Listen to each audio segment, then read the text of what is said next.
In the last lecture, we looked at a number of passages that deal with God's will for wives. In this lecture, I want to look at three more passages that focus on wives. Two are from the New Testament, and one is from the Old.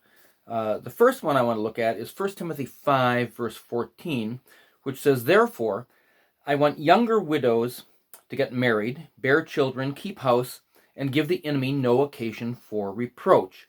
Now, so younger widows are encouraged to marry, have children, and manage their households. Childbearing, obviously, is a significant role for a wife. Home management, where it says keep house. The phrase keep house or manage the house is from two Greek words, oikos, which means house or household, and despotes, which means lord or master. In other words, the wife is to be the lord or master or manager of the household. And by the way, the word oikos can mean either a house or a household. And I think actually it implies both in this context. So, I mean, this is an incredibly important role. Now, in Titus 2, verses 3 through 5, it says, "Older women likewise are to be reverent in their behavior, not malicious gossips, nor enslaved to much wine, teaching what is good, so that they may encourage the young women to love their husbands, to love their children, to be sensible, pure, workers at home, kind, being subject to their own husbands, so that the word of God will not be dishonored." Now, we talked in the lecture on men and women, their similarities and differences. The fact is that they are to love their husbands and love their children. Now, here in Titus, it's talking about the older women should train up the younger women. This, unfortunately, is not done very much. And because, listen, you can get married, and now in many churches, there are premarital classes that are required for getting married, but there's not an awful lot. Usually those things are more theological, and there needs to be a lot of, I think, practical training that goes into being married and being a parent. And there's just not an awful lot of training that many couples get about what it's like to be married and what it's like to be a parent.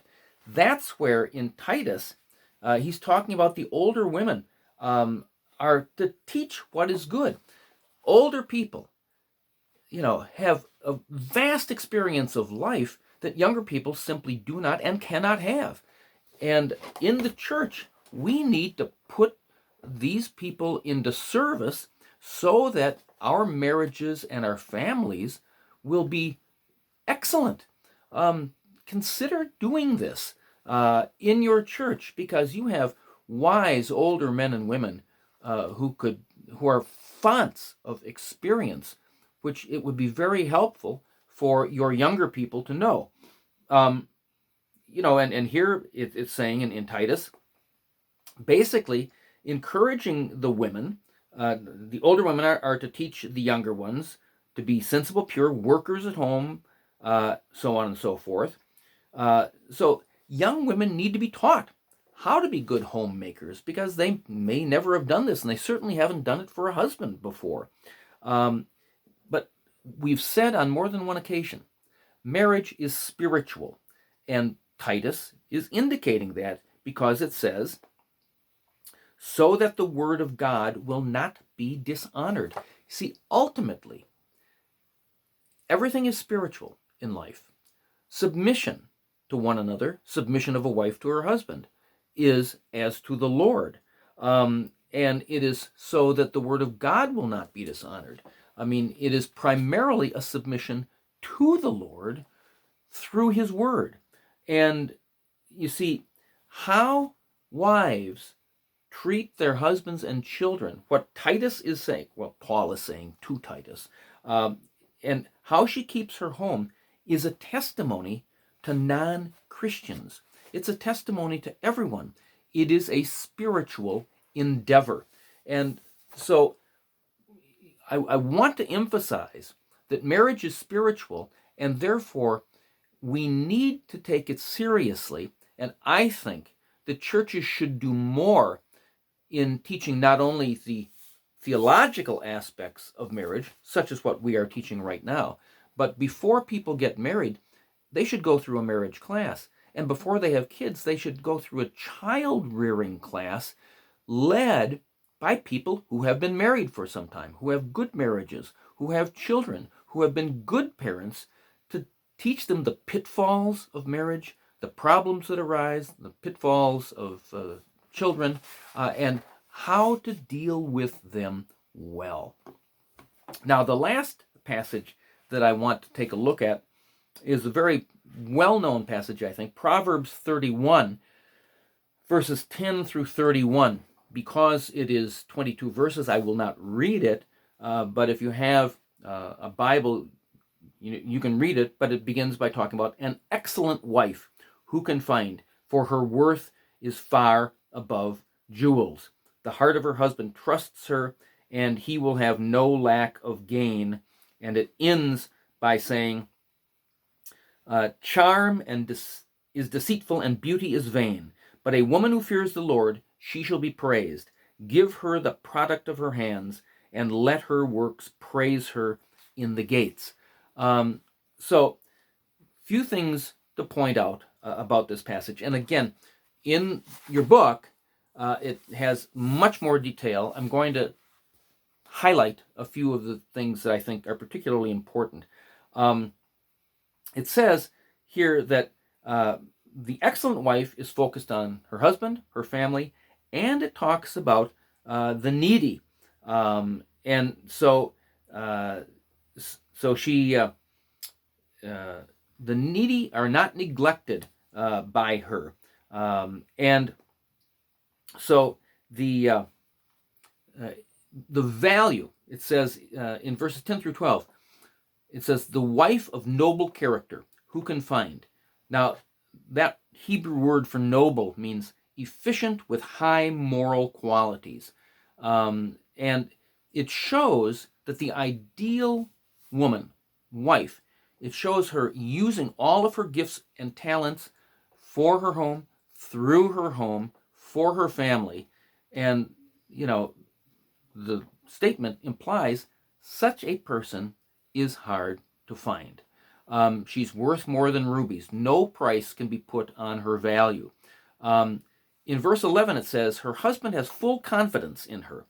Now, in other words, the husband has great confidence in his wife to make decisions, to manage the home while he is gone. He trusts her, and she has earned that trust through her faithfulness. And it says that, one translation says at the end of verse 11, and lacks nothing of value, or mine says here, and he will have no lack of gain. In other words, she manages so well the funds of the household that he has no fears that she will misuse the money or cheat him. And that indicates that this wife handles the finances very well and can be entrusted with them. I should point out, in my own marriage, I mentioned in the previous lecture how when I'm in East Africa, my wife has to handle the donations for Ecclesia that come in. But she does more. She basically handles the finances of this entire household. She did have some training in accountancy in college, but she's good at it. She keeps the books. She knows where all the money is, and I trust her. And, I'm glad she does. I'd rather her do that than me do it. I mean, I do other things.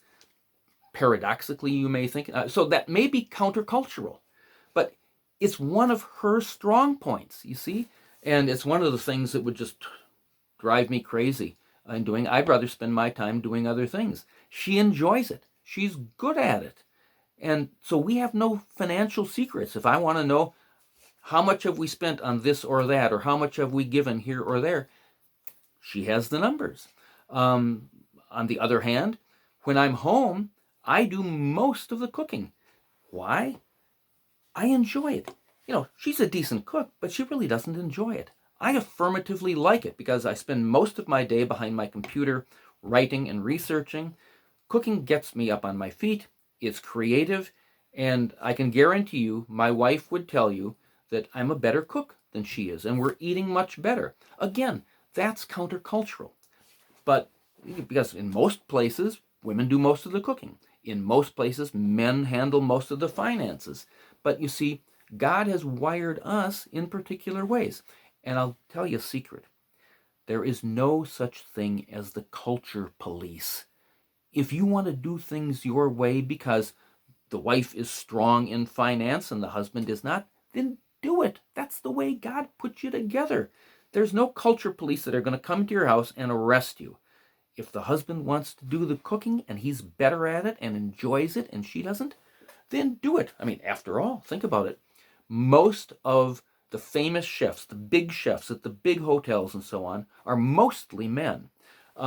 So, again, God has created you to glorify Him, and He's created you in a particular way. He's created me in a particular way, and my wife in a particular way, and it would be detrimental to her and to our marriage if I said, "No, honey, I keep the books in this house. You get in the kitchen and cook." We'd both be unhappy. We wouldn't be eating as well. I've got enough to do when I'm home and when I'm away that I don't want to be saddled with those responsibilities. Talk about these things with your husband or your wife, for crying out loud. Get your marriage on a good basis. But in Proverbs 31, it indicates that the wife was handling finances. Now, verses 13 through 27, it talks about she selects wool and flax. She works with eager hands. She's like the merchant ships bringing her food from afar. She gets up while it's dark. She provides food for her family. She provides for her servant girls. She considers a field and buys it. Out of her earnings, she plants a vineyard. She sets about her work vigorously, and her arms are strong for the tasks. She sees that her trading is profitable, and her lamp does not go out at night. And so, what do we have here? We have a talented woman who obviously is good with money. She says she considers a field and buys it. So she may have an occupation outside of the home or in addition to the home. And you see, and again, we need to consider that culturally or historically, particularly in Hebrew society and in Greek society and in Roman society at the time, most women did not work outside the home. They simply did not have the education, most women. They didn't have the opportunities.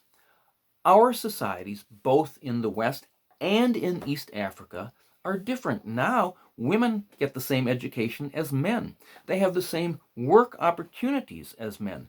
As we've said, women are just as intelligent as men. They have the same number of neurons in the brain as men. And so, the idea of a woman, a woman's place is in the home. That's a saying that has been said many times that I've heard over here. Well, that may have been true culturally at some points in our history, but things have changed, and that's okay. This may put certain stresses and issues on the marriage, particularly when there are young children. I am fortunate in my family, we had 6 children, and my wife was trained as a lawyer. I was a lawyer, but my wife did not practice law, but stayed, her primary job was as a homemaker and mother. And fortunately, because I was successful in the practice of law, we could afford to live on my one income. But I have kids who are married, and both the husbands and wives, my sons and my daughters and so on, work outside the home. I have one child, a daughter. Her husband has a disability. So she's the one who has to work outside the home because he can't. See, but she has the ability. She went to school and is able to do that. Now, in my marriage, my wife tutors people with dyslexia. Dyslexia. It's a neurological processing issue in the brain that causes people not to be able to read so well. 20% of people in the world have it. She started a business, and it has grown. So that's what she does. And so, again, God put her in that. It was clearly God's hand that set that up.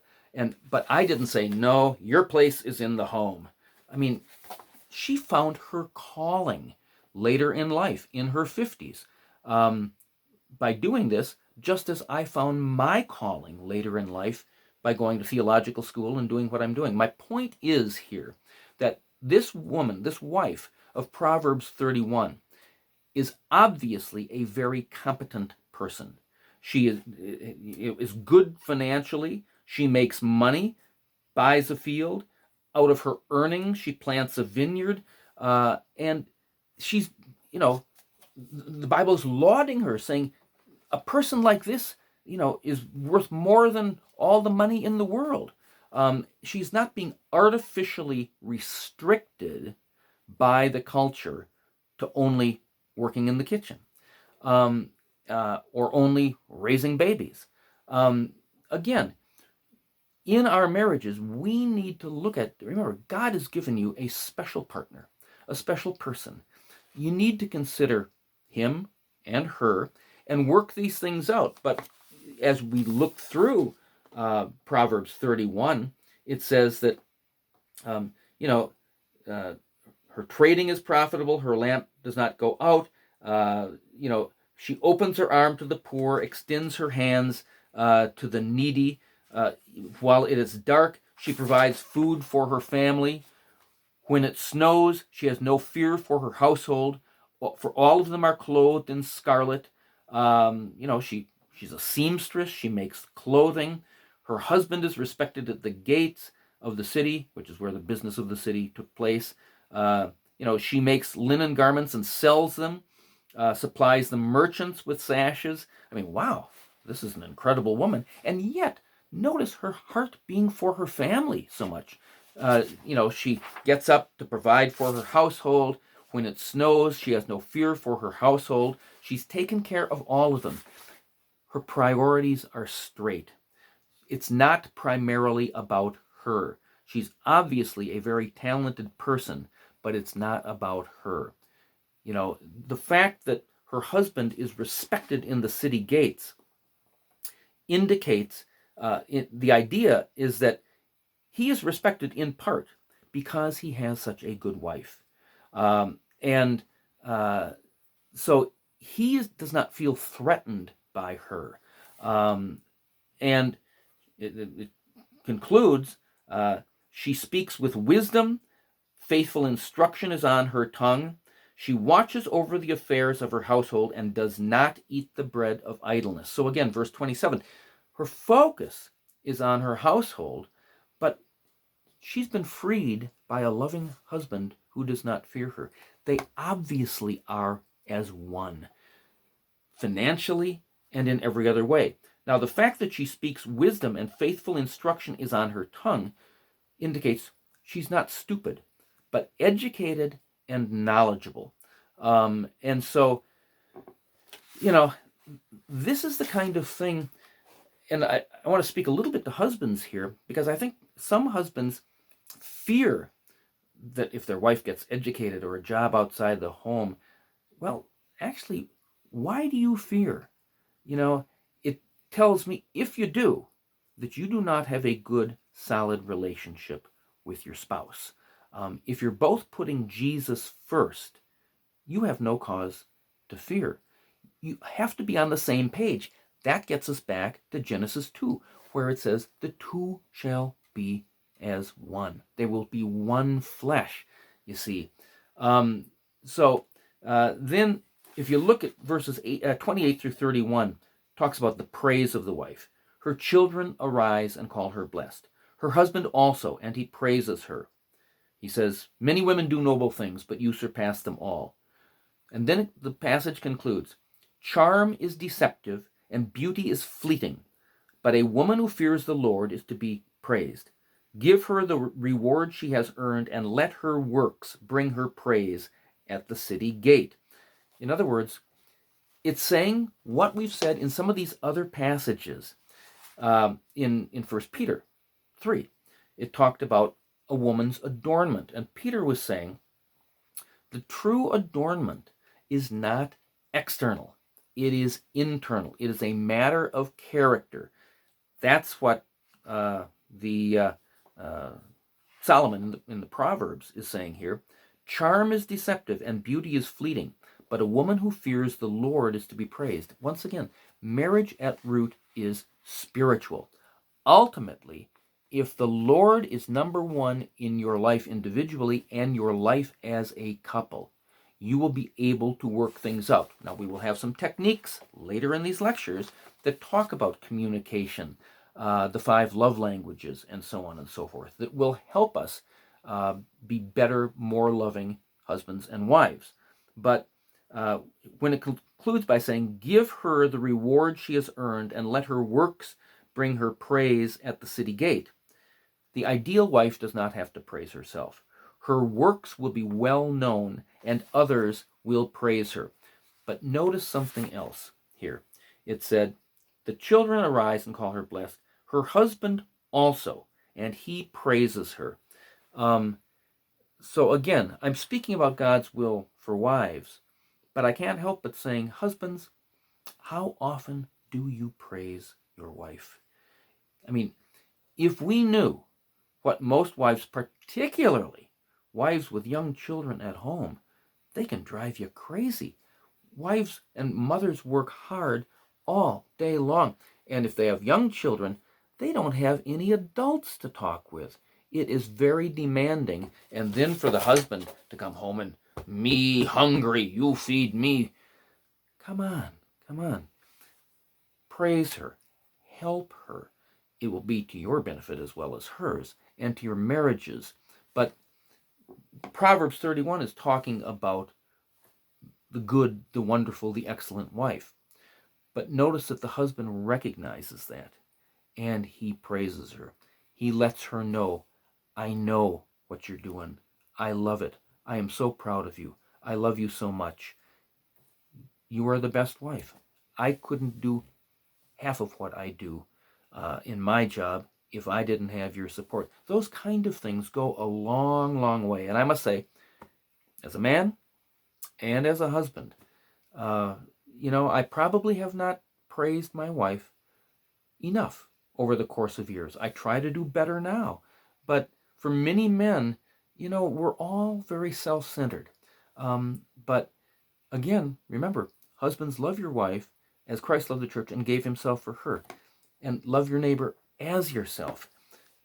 And submit one to another. Consider the other person.